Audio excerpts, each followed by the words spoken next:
Meeting is being live streamed. It's still coming up. Almost there.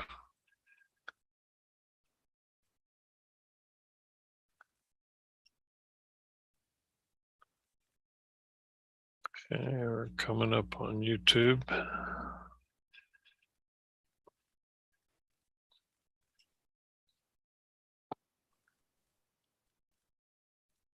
Okay, I think we're live now on YouTube. Let me start the recording. We'll be good to go.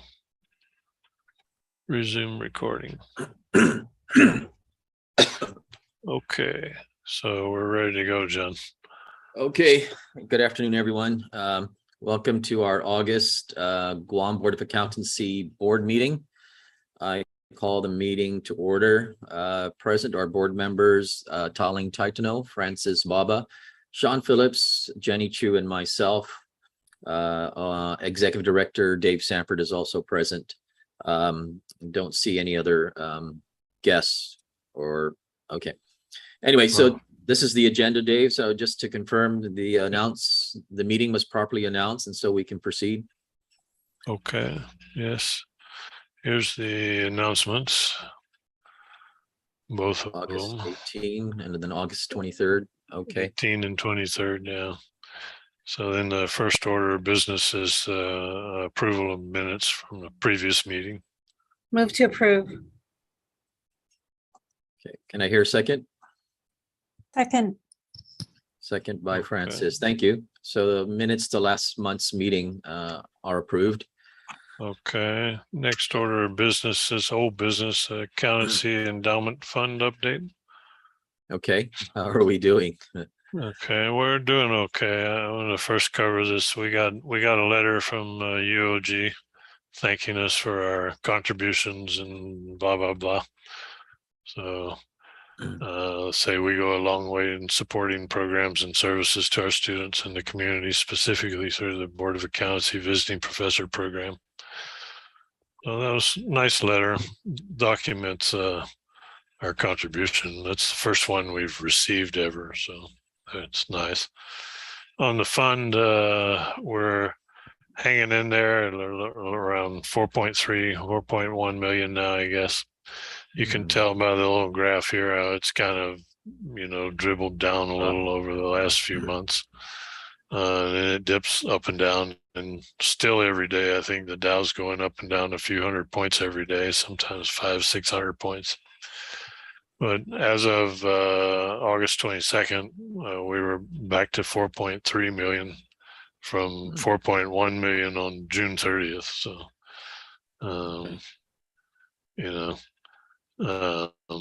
so it's just a matter of swinging up and down, which of course it's going to continue to do.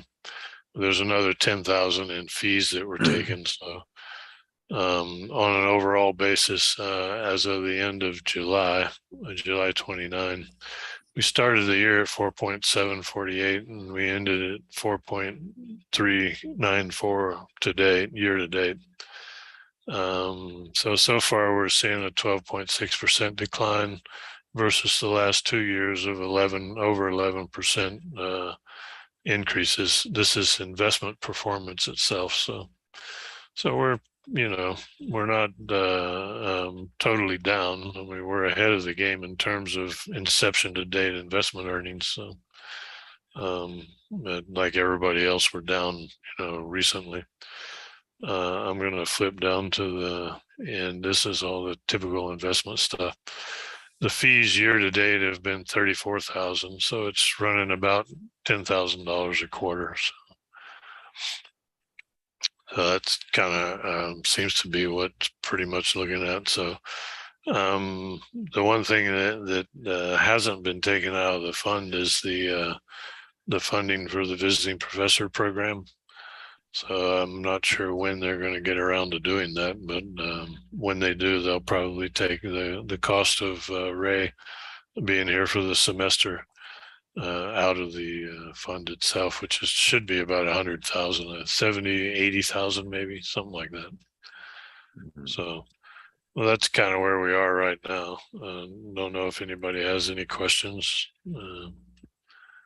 we're still holding the 250,000 that matured a couple months ago, I guess, relative to contributing that. And then we still have one more 250,000 TCD at the Bank of Hawaii that matures in this coming April 2023. So we still have roughly another 500,000 or so to contribute. Not sure when's going to be a good time to contribute. Well, as long as they're in the savings or wherever we have them, it's not losing money. No, it's not losing Actual money. money. Okay. Yeah, one of them's in the savings account, and one of them's a TCD, and one's in the savings account in the bank. So, Hey, Dave, I do have a but question. Who establishes a investment policy for the fund? Is that controlled by the University Endowment Fund, or who? well, originally, Investment Sean, policy. we established an investment policy when we established the fund itself, or the endowment, and that policy was written up by the investment people, and then we all went over it, and that's been the basic policy that supposedly the endowment fund investment managers are following. Hmm. And that policy basically called for medium level of risk in terms of investment, and over a 20-year period anticipated on the upside an average 6% overall year-to-year earnings. Mhm. And at that rate, it would basically be able, based on anticipated future contributions at the time, because we started it with the $1 million. At that time, based on the future contributions expected, the 6% earnings, and essentially about a 200,000 annual expenditure for visiting professors, we should wind up in 20 years with just about as much as we started with. So. Right. I'll send you a copy of the whole thing. But basically the money's put into the university, and it's a University of Guam endowment Yeah. fund, managed by the fund manager, the endowment fund managers that they hire.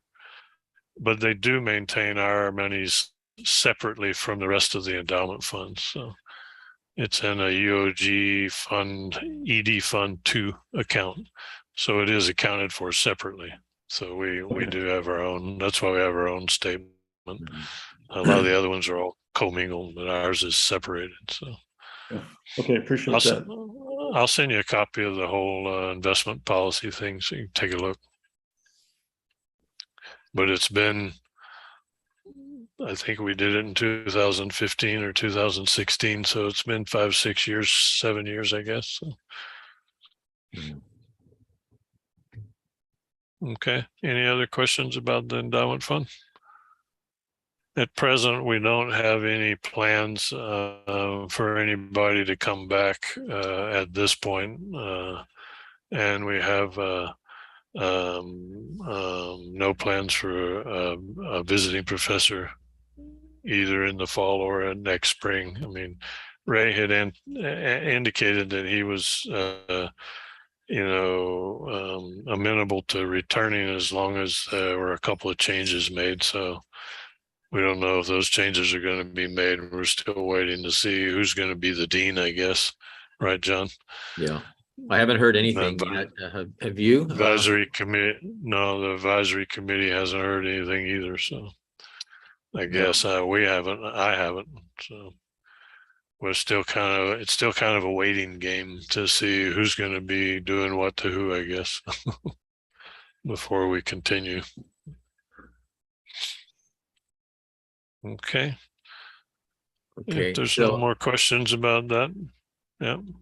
If no questions, the next item would be the the administrative contract. Tolling, did you want to give an update or the RFP? Yeah, I just wanted to say that the governor signed the contract, so it's in place. And before the current contract expired, And so I think we just need to do extensions until I don't recall, Dave, was it a 4-in-1? I think it's a 3 3 and 2, and I 2? think. Okay, I can't remember. The old one was a 3 and 2. okay. I think Probably this the one same. was, I think this one is also, yeah. Takes effect October 1st, so Right. we're okay. We're okay at this point because we've done the extension on the existing contracts through September 30 for this year. So we're okay Yeah. with that. We're also okay with the lease also as well. Right. right, yeah, Everything's okay. that's in place. Yeah, Mhm. yeah, that So was we a probably little don't have to go out for either of them for 5 years, I believe. right, right. You're correct. Yeah, that's a good Just need to thing. make sure we're doing the extensions. Mhm. Right. Yeah. Yeah. So, yeah, that shouldn't be. There's nothing else that the board needs to do, right? Everything else you take care of? Yeah, everything's done. So as long as the contract's signed and everything's done. So I got Arlene sent me a copy of it, so we're good to go. Okay, that's good. Thank you, Tulling, for leading that. Somewhat convoluted effort.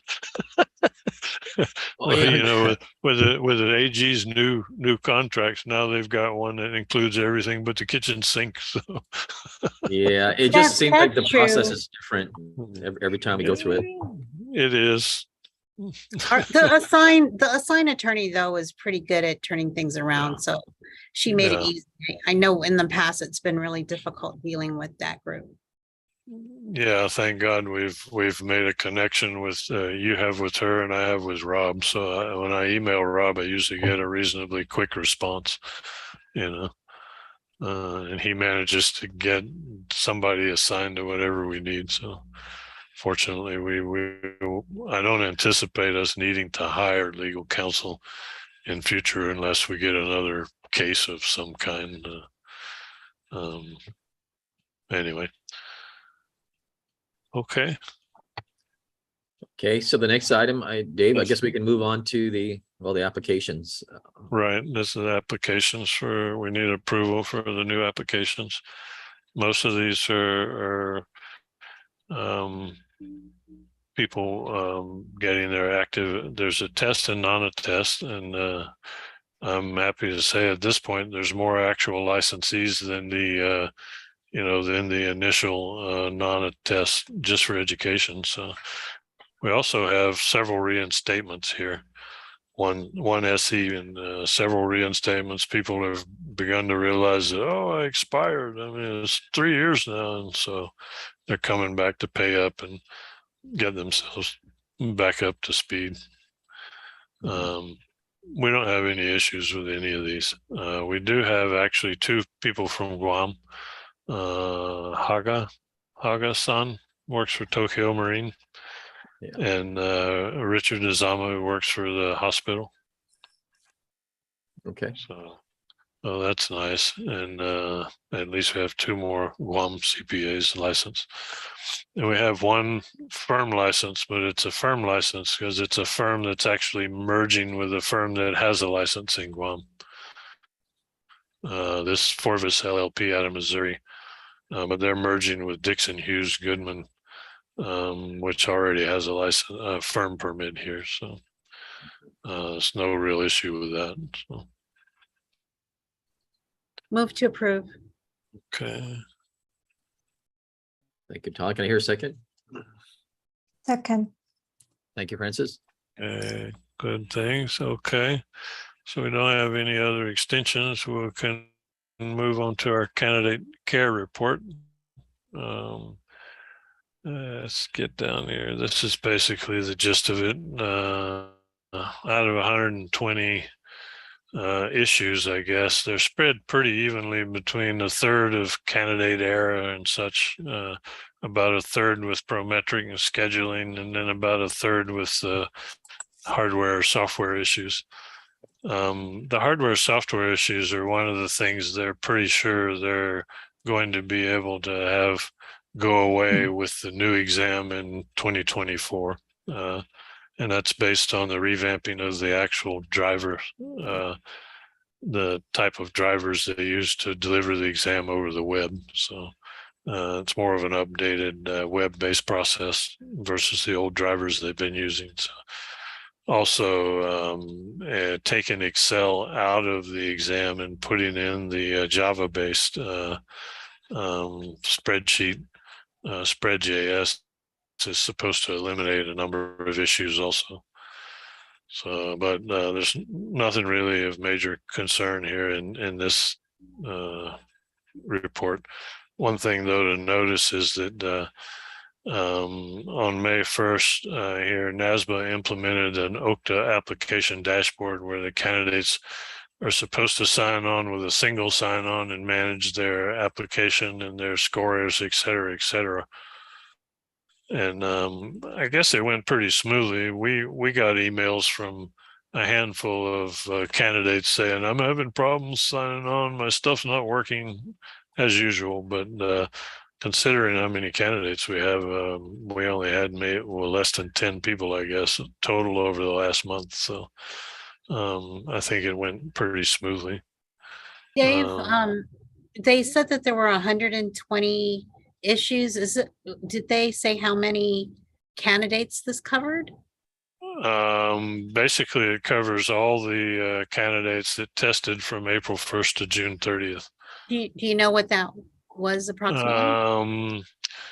I'm thinking around 5,000-6,000 at least. I'm basing that on the It would score have been nice. releases. Yeah, it would have been nice Probably for them to more. put the total test takers so that we could know what the percentage was of folks that had concern. Yeah, they've never done that, and I've wondered, but we'll get down to the exam performance. That might give us a better clue. But I'm thinking that they Some of have. these might be multiple, like I could have a issue Yeah. with scheduling and an issue with the hardware. Exactly, it could be both. Yeah, so that's part of what we don't know. I'm thinking that NAS was probably a little bit like the IRS. They have several databases and people maintaining data in different bases, and the right hand doesn't really know what the left hand's doing sometimes. Says I ask for data sometimes, and they have to go back and reanalyze something somebody else is doing because they weren't really doing that. So I think that's probably part of the problem, but I'll ask about that. But I'm basing that on score releases that I've seen over the last couple of months, and I think it's probably somewhere between 5,000 and 7,000 total, at least from the score releases that I've seen. Could be more. Okay. The next thing is I have the focus questions that we got. This came up from the regional directors. I got it in the email, and they keep changing the process, but so I answered it, and I'm bringing it here so we can all agree on whether you want me to change any of the answers or not. So I always say that we submit our focus questions based on the whole board review. So the first question was, has the board identified any rules that need to be updated other than education or exam rules to implement CPA evolution? And I put yes, and I just put various, but there are some things we need to do. But the one thing I want to do that they're not looking at is the one we discussed about the UAA earlier about integrated course credit. I'm just going to take that out altogether, just to get rid of it. They're still have it in the UAA, but I'm going to get rid of it, as is New York and the other 3 jurisdictions that were looking at it or have enacted it. So only 5 out of the 55 actually enacted the thing in the first place. So that was one area where we wound up on the bleeding edge, not the leading edge. So. The other one, is there any way NASBA could provide us assistance? And I said, no, not really. Not at this point. Is your board working with any other organization to highlight upcoming changes resulting from CPA evolution. And I said yes.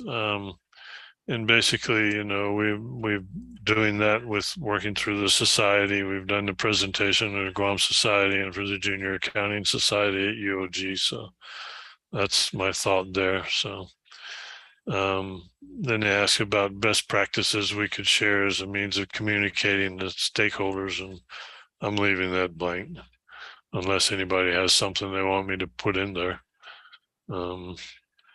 I'm not a best practices communication person. I guess you could tell that by now. I'm not sure what they would be. They had another one. What do you do or plan to do regarding college and university outreach? And that's where I put coordinating with state society and on-campus presentations. Question? No. I was going to ask is, do you know if the other states or jurisdictions are utilizing social media? Some are, and a lot aren't. A lot Some aren't. are. Yeah, there's probably maybe a third to somewhere between a third and a half of the jurisdictions that do. I mean, I think most of them have a Facebook page or something like that, but from what I've seen, a lot of it doesn't. It's just a single page that's out there. But some jurisdictions, like the bigger ones, like California and New York and all, they have a person dedicated to nothing but social media, stuff like that. So in some of the other jurisdictions, a lot of them, because they're combination boards, they have a director that oversees 5 or 6 boards. And the state itself actually controls their access and everything through social media. So they have social media contacts and all, but the board itself and the staff doesn't actually manage it. It's just managed by a department of the state. So they put out blurbs and things, but that's about it. So I haven't really gotten into. I created a Facebook page. We have a Facebook page. And then of course we have our website, and then we have our YouTube site. But other than that, we haven't really pursued a lot of things in terms of social media. Okay. I could create Twitter accounts, I guess, and stuff, but I'm not sure. I mean, No. given the minimal visitations we have to our website, I'm thinking it's good enough. You said we have a Facebook page? Yeah, I created one, but Facebook's kind of a real pain nowadays. So, well, it was from the beginning, but I was told that you should use Facebook to do your live streaming, and then I went, but I don't have a Facebook account because, of course, I don't really like Facebook security. So, if you don't have a Facebook account and you try to go view anything on Facebook, it covers up half the page with a sign in now or else kind of screen, so you can't get rid of it. So you can only see like half the screen at a time. So that's why I went to YouTube, because on YouTube you see the whole thing. They don't keep pestering you with sign up screens. So so we use YouTube, and I'm surprised that our YouTube meetings garner a reasonable amount of views. Over and above the 7 or 8 that I thought it would get. So surprisingly enough. So, but we do use. I've had NASBA. I'm using NASBA to send out emails to all the candidates and things. So, and that seems to work reasonably well. And then we have to use NASBA to create our semi-annual newsletter too. So. Okay. The outreach, I put coordinate with state societies, and the on-campus presentations I've made with the Zoom meeting with the JAS people and that kind of thing. So keep hitting the wrong button here. So where did I go? And then the other question about principal place of business, how do your jurisdiction's laws and rules differ from the Uniform Accountancy Act with respect to mobility and the principal place of business? We don't differentiate from the UAA in the definition. We took the definitions from the UAA, but we only adopted individual mobility. So they're revising the UAA to include firm mobility, but we're not adopting firm mobility as of yet. And I mean, from my perspective, I don't think it's necessarily a good idea to do so, considering our closed economy. So, but it's the board's discretion. We could. What they typically mean by firm mobility is it not requiring a firm permit to do work in Guam. In other words, if you have a firm permit from Hawaii or California, you could come to do Guam. You could do test work in Guam without being permitted or licensed by Guam. I'm not sure that's a good idea. The principal place of business thing is becoming an issue because I guess there's another question down here, but because various states are kind of pushing it and saying you might be have declared, say, Maryland is your principal place of business, but then you're doing work for clients in Washington, DC, that kind of thing. And they're saying, well, some states are saying, well, okay, if you're licensed in Maryland, then we accept you. And other states are saying, no, you have to be licensed here. They have other people that are licensed in some state. I guess maybe Nevada would be a good example. If I have a Nevada license, but and I live in Nevada, so I have a Nevada license, but my office is in Nevada, but I'm actually going to work in California all the time. I do no work in Nevada. So they're distinguishing between where you work and where you live. And some jurisdictions say, okay, you only need to be licensed where you're working. And other ones say, no, if you live here, you have to be licensed here too, either whether you work here or not. So, I mean, that's kind of not an issue for us because we don't have next door states or jurisdictions to go to other than CNMI, and people get licensed there. But it's becoming somewhat of an issue in the States. So that's one of the reasons they're discussing it. So they had, are there any other issues or concerns you'd like to notify NASFA about? And I put in the elimination of the integrated course credit language in the UAA because I discussed that at the executive director's meeting and also at the regional meeting. But I just put it here to reiterate it for the record. So. Does anybody have anything they want me to add, or I can send you the copy of this and you can tell me if you want to add or modify anything? It looks good to me, Dave. Hey, Dave, just a quick question on the process. Is this something that you send to us every year? They send it every, essentially, at least twice a year. It was before every quarter. They come up with focus questions, but typically it's been now they do it a month or so before the meetings, and then they try to assimilate all the data they get back and what are the major concerns, and I guess that's what they use to build their agenda for the meetings about what issues they want to discuss. So that's kind of what this is about. But I usually get it in an email with a bunch of other stuff, and then it's like, most people, I guess it's different from us because a lot of the jurisdictions only have quarterly meetings. So for them to have a discussion with the board, they get it. It might take them 2 or 3 months before their board meets to have a discussion. So that's why they do it so far ahead of time. But if it's okay, I'll send it, or if you want to take a review, I can. Well, it's in the package that Arlene sent. So or the one I sent the updated one today.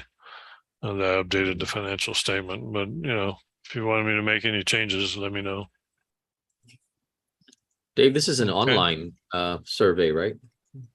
Yeah, it's And then submit.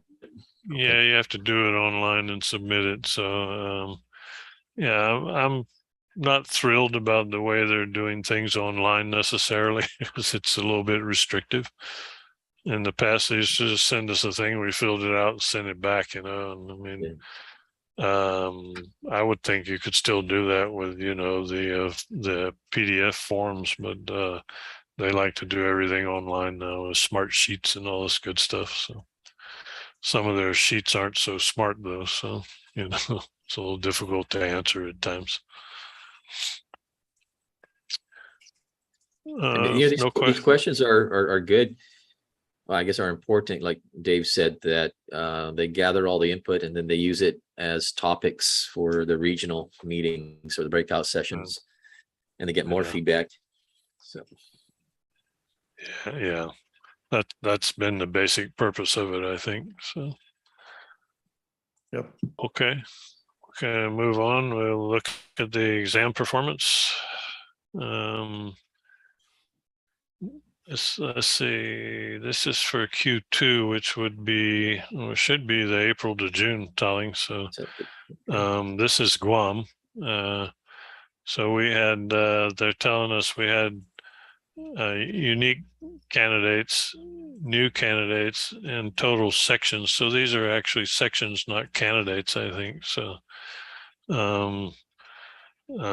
passing for, so it's 1.3 sections per candidate. So so we had what, about 1,100 candidates, I guess, something like that.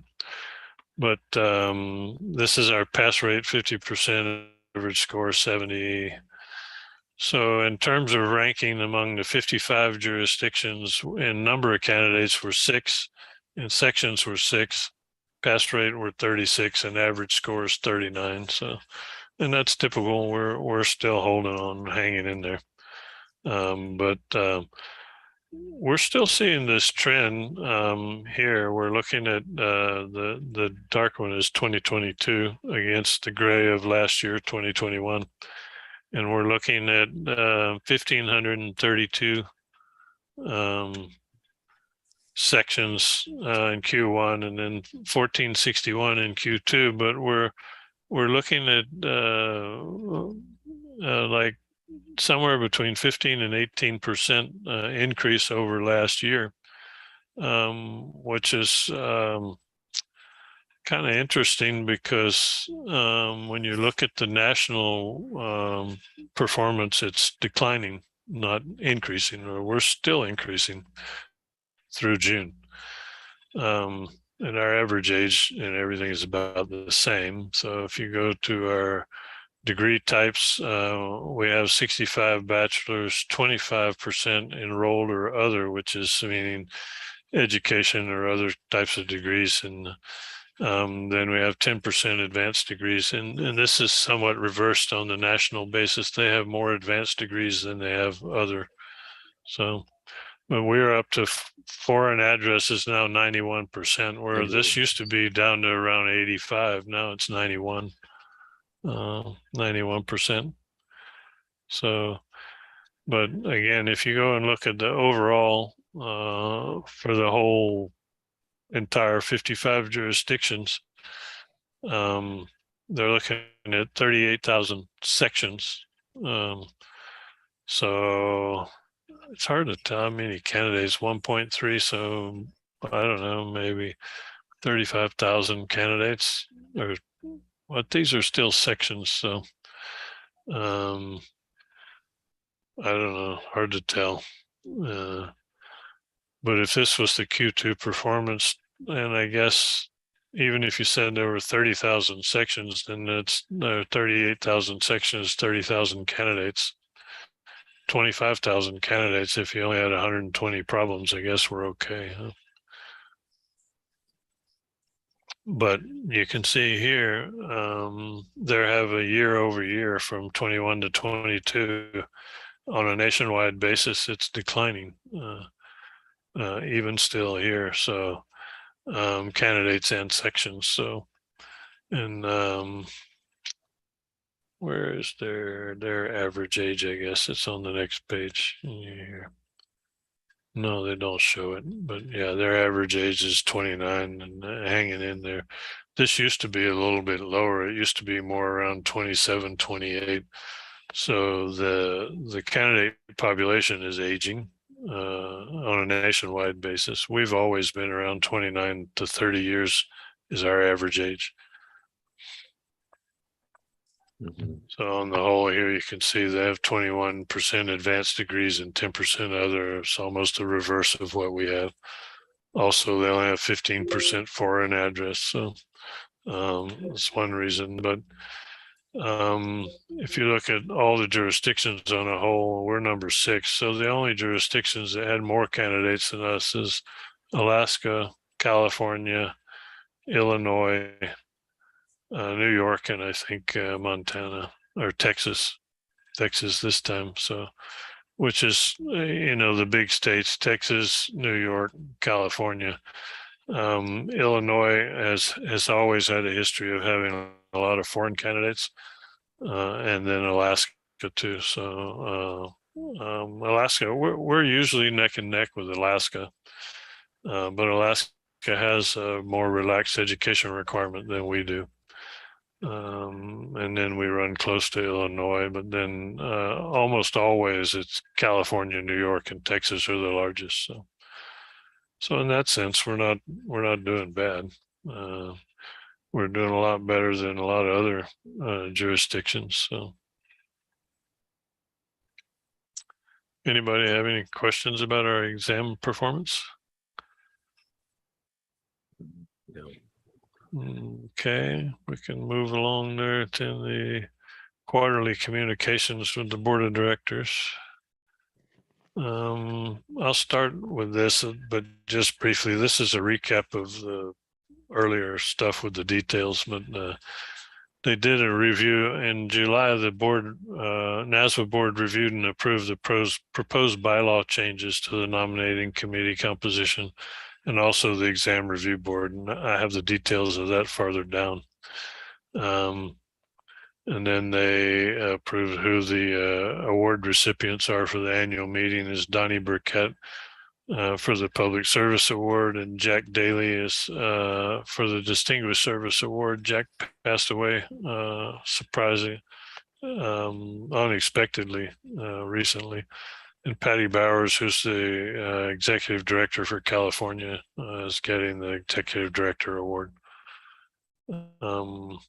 All the rest of this stuff will, they had one virtual meeting to vote, pass the electing Andy Bonner to fill out an expired term of the director at large for John's passing. John Daly passed away. So I'll go down here. This was the meeting back in May, and this is most of the details of the board meetings covered here. Mike Fritz was the chair, and he reported about NASBA having appointments to several outside boards and committees, including 2 appointments to the AICPA Auditing Standards Board and 1 to AICPA Professional Ethics Executive Committee, the PEAK. He also reported that the PCAOB will be appointing a former NASBA volunteer to a standard advisory group. So that always kind of helps to have NASBA representatives there. Colleen Conrad reported that Juneteenth is the new federal holiday, is recognized by NASBA. They had their first Sunshine Day as the first face-to-face event NASBA employees have had since COVID. The staff travel has restarted with NASBA engaging state boards, and the committees are now allowed to begin meeting in face-to-face format again. The AICPA NASBA Summit topics included federal legislation and UAA projects. And she reported that the PCAOB has an entirely new membership. They've established 2 new advisory groups. She also reported that she plans outreach to the Department of Labor, IRS, and the SEC. And she had attended the Global Conference for Testing Professionals, where the topics include remote testing, fairness, and accommodations. And then Dan Dustin had recently presented CPA Evolution to a webinar held by the Council on Licensure Enforcement and Regulation, CLEAR. Ken Bishop said he spoke about the international relevance of the new leadership at CPA Canada. So they're going to hold an upcoming meeting about an MRA with Canada again. They had one, they let it expire because of changes in that CPA Canada management between Canada, Mexico, and the US. The MRA with Ireland is moving forward, and they hope to move forward with the Institute of Chartered Accountants in England and Wales, the ICAEW. They've had some issues getting that done. Colleen talked about the upcoming structural changes to the exam and transition policy for those who've conditional credit. That's the one where we said that anybody who has credit as of December 31st, 2023 will be extended for 18 months to June of 2025. No questions asked. So. An ACPA webinar provided an opportunity to speak with more than 500 educators about the transition policy. I attended that webinar, which was almost all college faculty and teachers, instructors. And the outreach to the boards of accountancy continues to make sure the back office systems are updated for the new exam. They're concerned about some jurisdictions that have a lot of volume going back and forth with NASBA, whether their in-house systems will be ready in time for the new exam. Launching the new exam requires, creating buckets to track the additional sections of the exam. So you're going from 4 to 7, or 4 to 6, I guess. So that kind of thing. So they've been sending emails and outreach to the board from an administrative standpoint about your systems that interface with them. So we don't have any issues with that. As far as I'm concerned, we basically upload our ALD file every month, and we download the CPACE files whenever they tell us they're available on an SFTP site. So then we just load it into our database. So. Colleen also discussed the CPA pipeline and the roles of the ICPA and NASBA. I guess this was at the summit meeting with respect to pipeline. They're stating that the ICPA's role is to attract individuals to the profession, and it's the board's role to get them licensed. So essentially the pipeline is AICPA's problem. That's what they're saying, but I think it's everybody's problem. So. She noted that masks are no longer required at the Prometric test centers as of May 1st. Other procedures remain in effect, like the distancing, etc.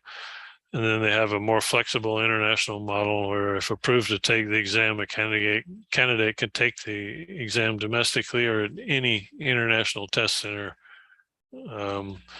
In the past, as an international candidate, you could only take it in certain places, i.e. the Japanese could take it in Japan, but they couldn't, or they could come to Guam, but they couldn't go to the Middle East or anywhere else and take it, and vice versa, that kind of thing.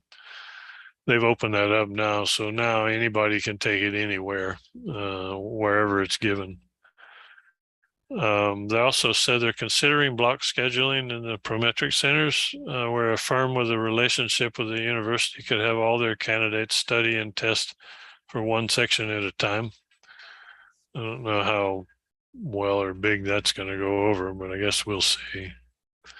And she talked about Gateway 3, which is the new gateway, will be ready for launch. They have 7 projects under the heading of technical debt. 1 has been completed and the other 6 are supposedly on track, but I hear varying stories from the people involved in it, but that's going on. They also reported that they have a rules engine service provided to international accounting firms to track employee compliance with CPE. The updated CPE audit services software is positively received.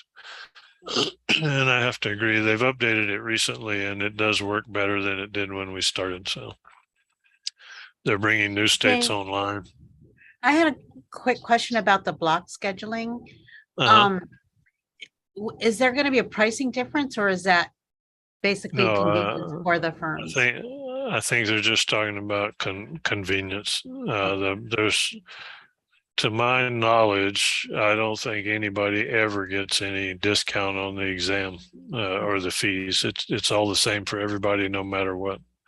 So now a jurisdiction can actually add on to the fees for the exam fees. We don't. We just have an application fee, but I don't know of anybody that gets a discounted fee on the exam or through Prometric. So I think it's purely for convenience. Kind of like, Randy from time to time gets some school from Korea that wants to send 6 or 8 people at a time. I think the guy from Mongolia also, he did a deal with Randy, and Randy helped set him up with some accommodations and stuff like that for a group of people, and he wound up bringing like 10 people at a time to take the exam. So, but I think it's mostly a matter of convenience. So the CPE thing is working better. We're using it, and it does seem to work okay. She talked something about new employee management with a tool that can be fine-tuned for each employee to allow management and employees to monitor productivity. I guess that's an in-house thing with NASMA. So, and I acknowledge Kent Absek. He's the executive director, chair of the executive directors committee. They had a good conference, and there were a lot of first-time people at the conference. A lot of executive directors have rolled over in the past couple of years. State society executives were also engaged and involved in our conference, and it's interesting that you get a little different perspective from some of these people, the executive directors for the state societies. So we've been having our executive director conference in conjunction with them for about 5 years now, and I think it helps a lot. Ken introduced Dan Dustman, and Dan's activities are semi-annual regional conference calls held to regional directors, focus questions, and meeting with visits with several boards. Dan also helps boards that need presentation like this on his legislative affairs. 20 states had 76 deregulation bills roll over into the current legislative cycle, and 32 states had legislation filed during the current year. This, thank God, is something we don't have to deal with very much, but the broad categories are relative to criminal convictions, least restrictive means, sunset and sunrise, universal licensure, and study commissions. Some of them are wanting to do away with licensure. Some of them want to give, military people and other people that have experience, just go ahead and give them a license. They don't have to take the test or anything, that kind of stuff. Some of it's just kind of off the wall stuff.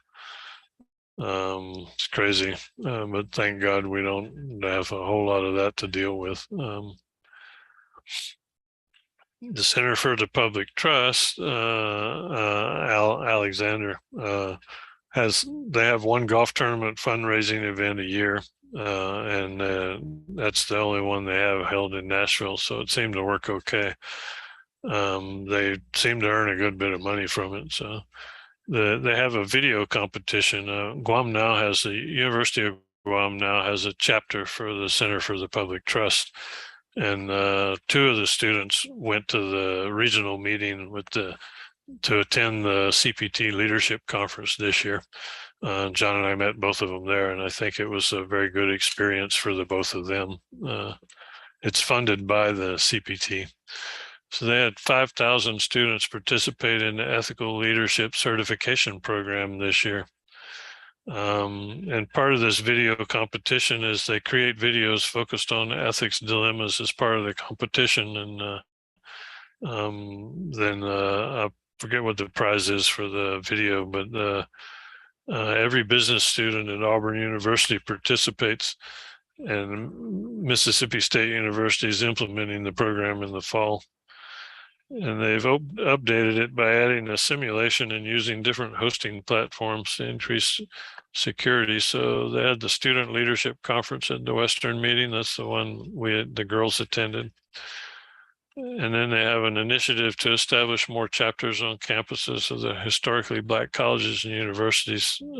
They're targeting 4 new chapters this year. That's part of the diversity push. So, but the CPT thing, I think, is a good thing, and hopefully it'll lead to a more ethical generation than the one we have in charge now, in the government anyway. And I'm speaking more of a national level than local level, but I think it applies universally. It seems that there's an awful lot of people in leadership positions that have a lot less ethics than there used to be, I guess. Maybe it's just me. Rich Reisig he's the vice chair. He's the upcoming chair. He met with his counterparts from the AICPA during the summit to be in sync with the new, he's the incoming NASBA chair, and he'll be the incoming AICPA chair. From an operations standpoint, NASBA did okay. The first 8 months of the fiscal year, their exam revenue continues to go down. It's been a trend over the past 4 years, but they received forgiveness for the 1.9 million PPP loan they got. They have a projected increase in net assets for the year of 5.9 million, including 2.1 million investment income. I remember this was back in May, so it's probably a lot less in the last, this was the 8 months. So in the last 4 months, I'm sure that's a little less now. But their projected increase, excluding investment gain or losses, was 3.8 million. So they're doing okay. Mike concludes investment performance continued to exceed benchmarks. However, it did not exceed the CPI plus 2% target that they have for investment policy. However, they're still focusing on the long term, and they're looking at changes to their investment policy to remove a defined asset class market capitalization limits and adopt generally accepted nationally recognized index for each asset class. I'm not sure where that's going to get them, but whatever. I guess it's a recommendation of their investment managers.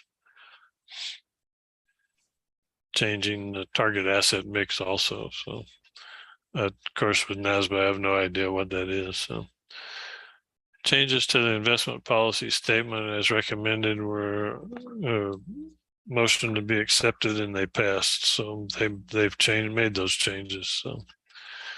From an IQAB standpoint, the International Qualification Appraisal Board, they approved the MRA in the April meeting with Ireland. Then they discussed qualifications necessary for U.S. licensed CPAs to become licensed as Irish CPAs and vice versa. Then the audit committee had an update from NASBA's audit firm on new auditing standards. I didn't bother to say what they were. So there's the education committee who puts out the grants annually for people who want to do studies about relative to the CPA exam, the pipeline, etc. They had 4 grant proposals received, and 2 of them had to be excluded because the researchers asked for detailed candidate or licensee data that NASBA can't provide. They're hoping to bring the other 2 proposals up in July, and I'm sure they'll be discussed at the annual meeting. So they didn't say what they are. The Executive Directors Conference was a success at 178 attendees, including 40 executive directors. So that's 40 out of 55, not bad. He noted the turnover of executive directors continues. We have a mentoring program that seems to be working pretty good for the people who want to engage in it. And then he says they're looking at the executive director committee structure due to the turnover of seasoned executive directors. It's anticipated that 7 executive directors will retire in the next 2 to 3 years.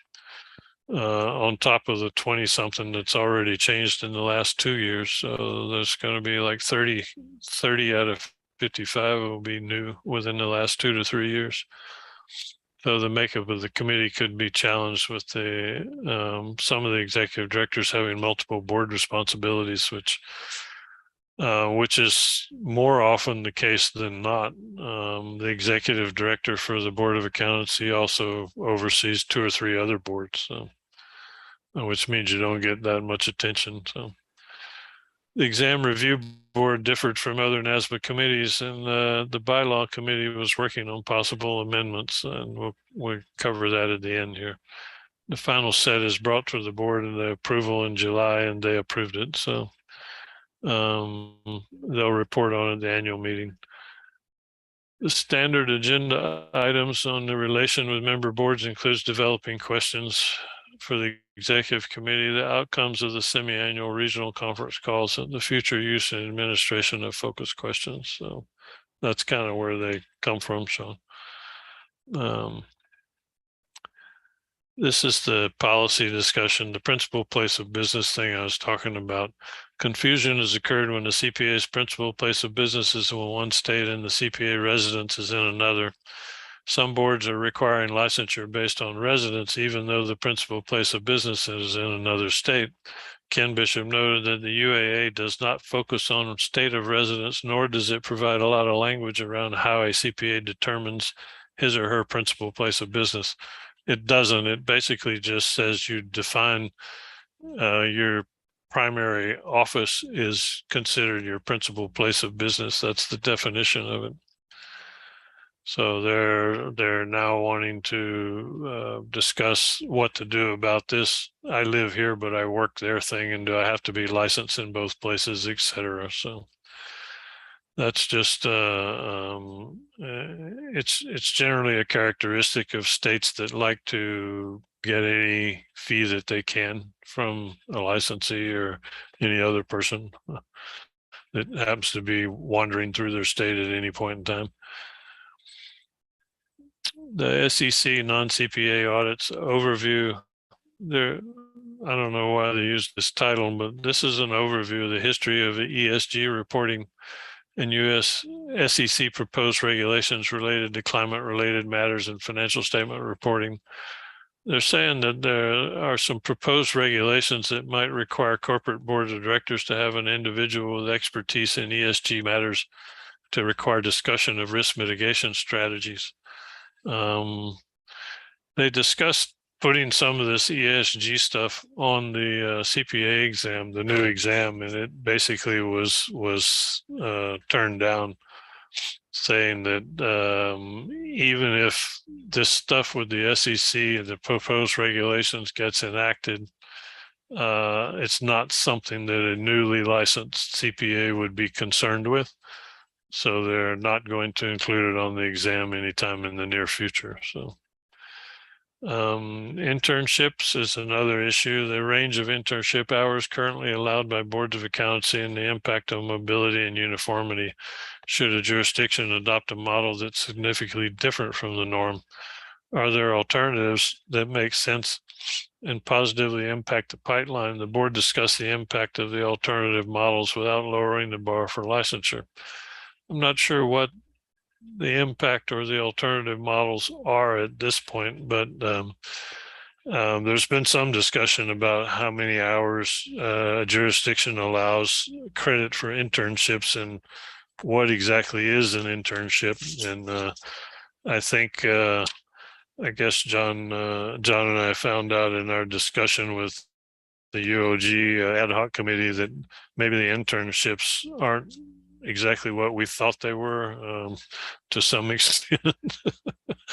It turns out that apparently some of the UOG interns can go to work for an hour and a half one day and sign off and then say that they've done their internship, versus the ones that you would imagine were actually working. So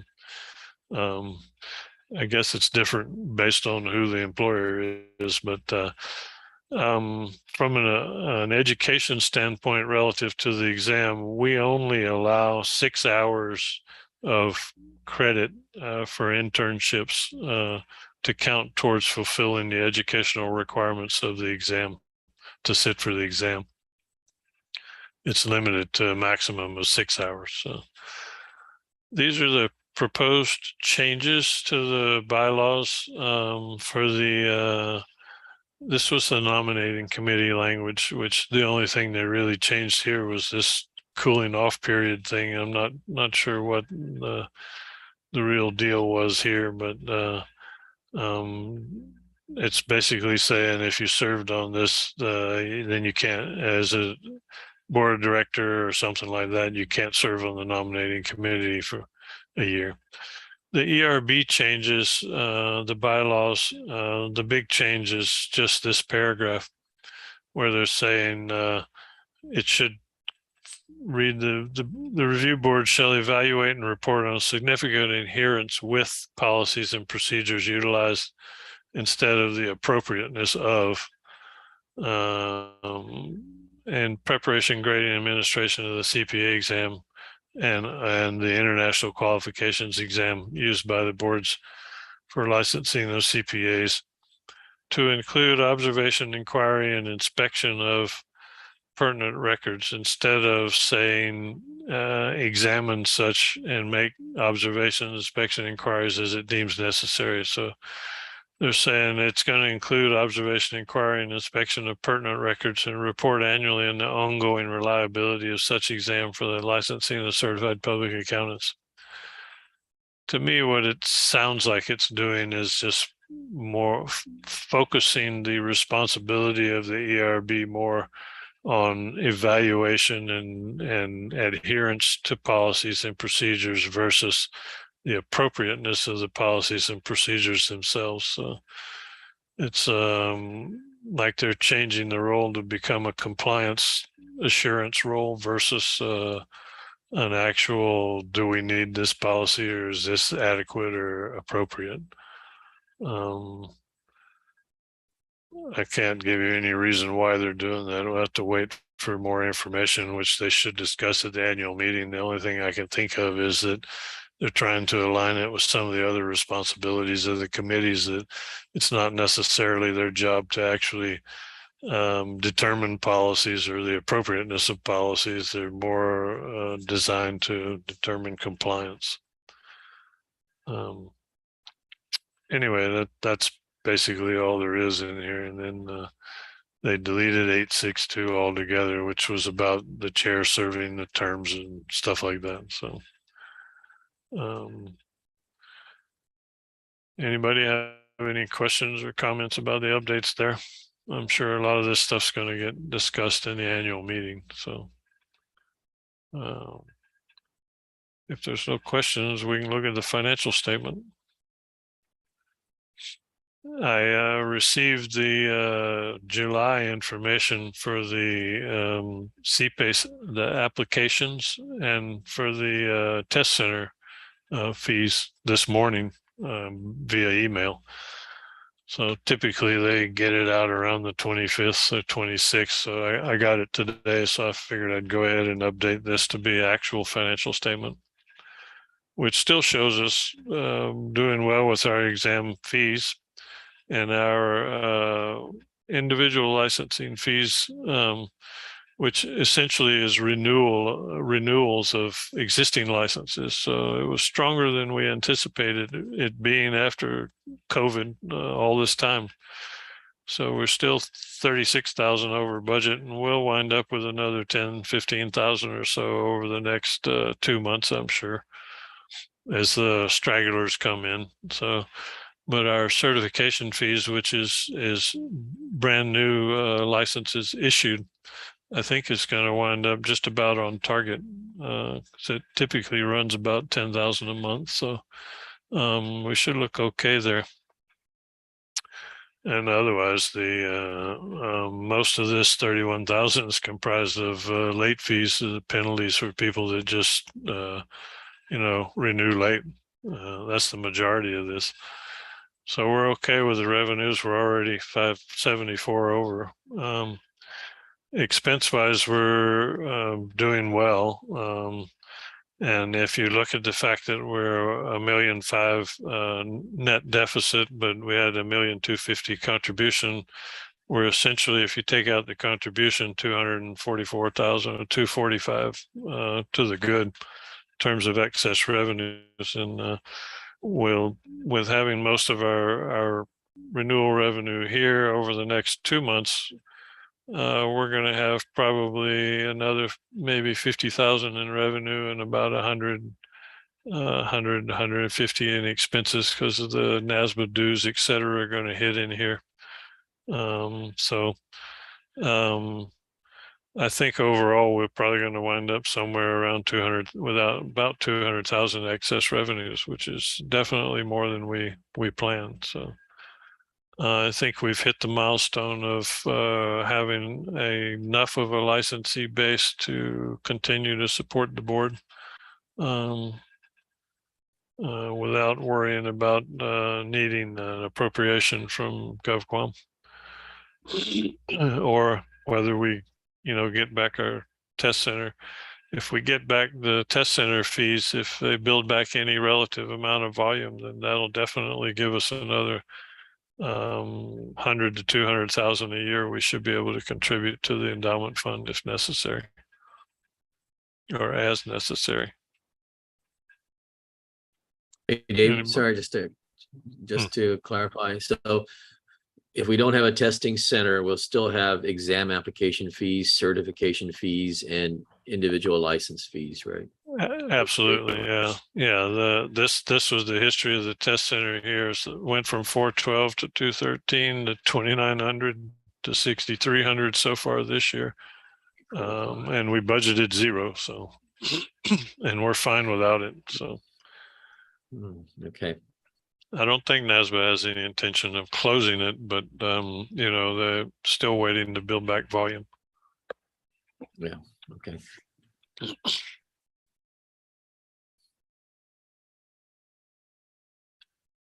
The application processing, and this is the first month we've seen a decline of this year over last year, is from June to July. So you can see that our FY21 revenues were a little higher than our FY22 revenues for the month of July. Well, we're still running. This was $10,440, I think. So we're still running reasonably okay, and we're not very far down. But on a year-to-date basis, if we look at our total applicants and revenues, the applications are up like 28% or 24%. I think the revenues are maybe it's the sections are up 28%. The revenues are up 24% over last year on a year-to-date basis, October through July. Excuse me. So we're still running ahead of the game on a year-to-date basis. And I think typically July being the summer months, it typically tapers off a little bit.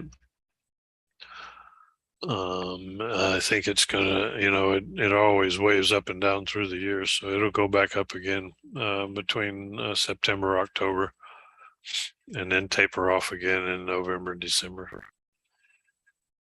But I think we actually are still somewhat bucking the trend, the nationwide trend of an overall decline year to year.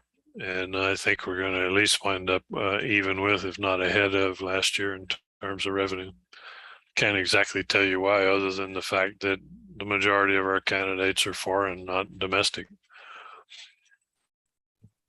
And maybe the stateside decline has to do with, the drastic decline they've seen in university enrollments, et cetera, et cetera. I think from 2019 to 20, there was over 1 million student decline in total enrollment, new enrollments and fall enrollments in universities across the United States. you take 1 million kids out of the pipeline, that's a good sized chunk out of everybody. So anyway, that's basically all I have at this point. I think, John, you got your scholarship. Talling, you got your scholarship for the annual meeting. Sean, you're not going to be able to make it. No. Yeah. Okay. So that's fine. Then the next meeting that would be good for you to attend is going to be the regional meeting, and it'll be usually should be next June. And at the regional meeting, they usually have a 1 day before the meeting. They have an introductory session for new board members. So they cover the history of NASBA and everything else. So that'd probably be a good thing for you to go to too. So maybe pencil it in for your calendar next June. Okay. Anybody have any questions or any other concerns at this point? Dave, when is the annual meeting again, and where's the location? It's October, starts on the 30th of October, ends on November 2nd. It's in San Diego. I see. Okay. Would you like to go? I Alrighty. can ask for a scholarship if you want to go. I haven't been attending any of the regional and annual meetings. It's Yeah. been quite Been a hectic here while. in Guam. Yeah. So Yeah. I'll let you know if that's something that I can Okay. pencil in or attend. But you know, the other Okay. thing that I was curious about is we were talking about the reimbursement for the exams. Do we have any updates on that one? We were No. changing the policy, right? Right. Yeah. And I'm still working on that policy, and along with what I realize I have to do now is rewrite the rules to change some of the policy, but also to change for some of the new exam stuff. The rules we have, I guess we changed back in 2016, but it still talks about windows and things like that. And they've done away with the windows and, you know, the dark periods and all that kind of stuff. So now it's just anybody can test anytime. And you can even take the same section twice in one, what used to be one window. So I need to rewrite the rules for that too. So I'm trying to get all of that put together. And then I had an email with Rob Weinberg. Oh wow, I was supposed to call him this afternoon, but to get his suggestions for changing the rules of how we go about our disciplinary hearings, et cetera, et cetera. So I've got to get that done also. He had some definite suggestions about updating the process over the antiquated process we went through that took us 1.5 years.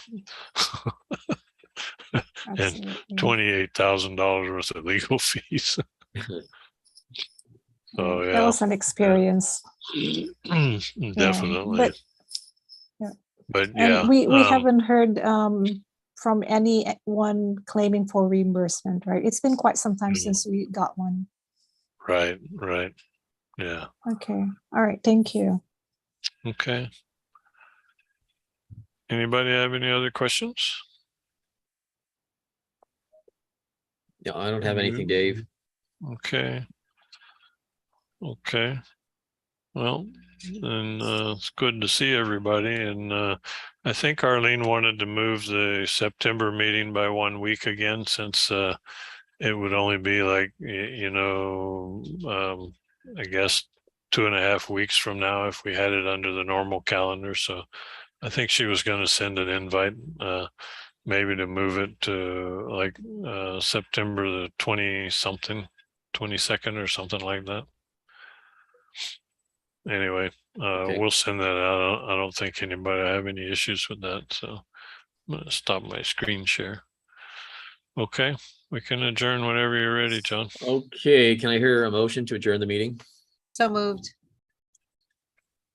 Can I hear a second? Second. Second, thank you, Francis. So meeting adjourned. Thank you, everyone. Okay, Yeah, thank you. stop sharing here and then let me stop the recording if I can get back my controls. Come on. Wow.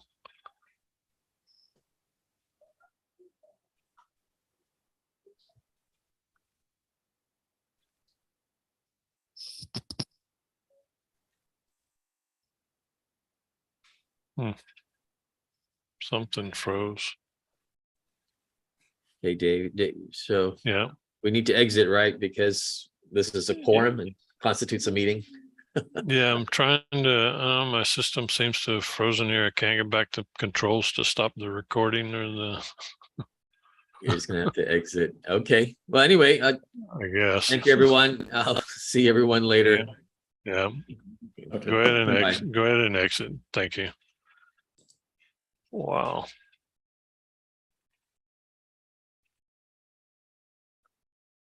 Meeting controls not responding. No kidding.